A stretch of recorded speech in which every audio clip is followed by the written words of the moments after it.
Sur Europe 1, c'est l'heure, comme tous les matins, de retrouver Laurent Tessier. Bonjour Laurent. Bonjour à tous. Le gouvernement Lecornu 2 a été dévoilé hier soir. Vous déplorez le silence d'Emmanuel Macron. Résumons, le Premier ministre Sébastien Lecornu reconduit vendredi soir après 22h. Un nouveau gouvernement annoncé officiellement hier soir à 22h. 22h, l'heure du macronisme, tout ça pour ça. Emmanuel Macron ne nous parle toujours pas, reste silencieux. Peut-être parce que 6 Français sur 10 souhaitent sa démission. Sondage CSA pour Europe 1, CNews et le JDD. Quand il s'agit de l'international, il sait se manifester. Le président est en Égypte aujourd'hui pour soutenir le plan de paix à Gaza. Son seul message ce week-end, c'était hier à 14h35 pour nous dire, je cite, qu'il faut mettre fin à la guerre en Ukraine. Que si la Russie persiste dans son obstination guerrière, elle devra en payer le prix. Le retour de la menace russe du langage guerrier comme au mois de mars pour faire illusion. Je vais vous dire, on est en guerre quelque part. La menace russe est là, c'est pourquoi la patrie a besoin de vous, de votre engagement. Que cherche à faire Emmanuel Macron? On peut se poser des questions. Philippe de Villiers avait une réponse sur CNews. D'entraîner son peuple dans la guerre, c'est exactement ce que fait Macron.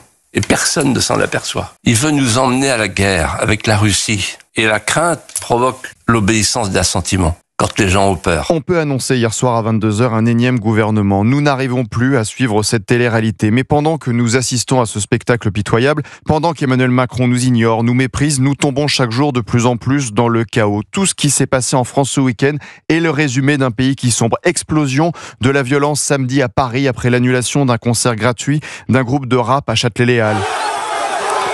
Des policiers lynchés, frappés par des racailles, 4 membres de force de l'ordre blessés. Les 8 délinquants interpellés seront-ils lourdement condamnés à des peines de prison? On peut en douter. Le chaos aussi avec la menace islamiste. Europe 1 vous en parlait ce week-end. Un Algérien d'une vingtaine d'années a été arrêté dans les Hauts-de-Seine. Il était soupçonné de préparer un attentat en France et prévoyait d'attaquer une gare. 2 couteaux ont été retrouvés chez lui lors de la perquisition de son domicile. L'homme avait aussi téléchargé des sortes de tutoriels sur comment tuer, comment confectionner un détonateur ou encore comment concocter du poison. 5 ans après la mort du professeur Samuel Paty, tué par un terroriste islamiste, sa sœur, Michael Paty, a pris la parole hier dans le JDD. Les discours politiques prononcés après chaque attentat ne sont que des paroles vides de sens, car vides d'action. Mais aujourd'hui en France, Dimitri, c'est plus simple de condamner un ancien président, Nicolas Sarkozy, à une peine de 5 ans de prison. Pour ça, on sait faire. Mesdames, messieurs, l'élite se déchire bien au chaud et nous assistons au chaos dans nos rues. On en a marre. Signature Europe 1, Laurent Tessier. Merci Laurent, qu'on retrouve tous les après-midi, 16h-18h avec Pascal Praud et vous.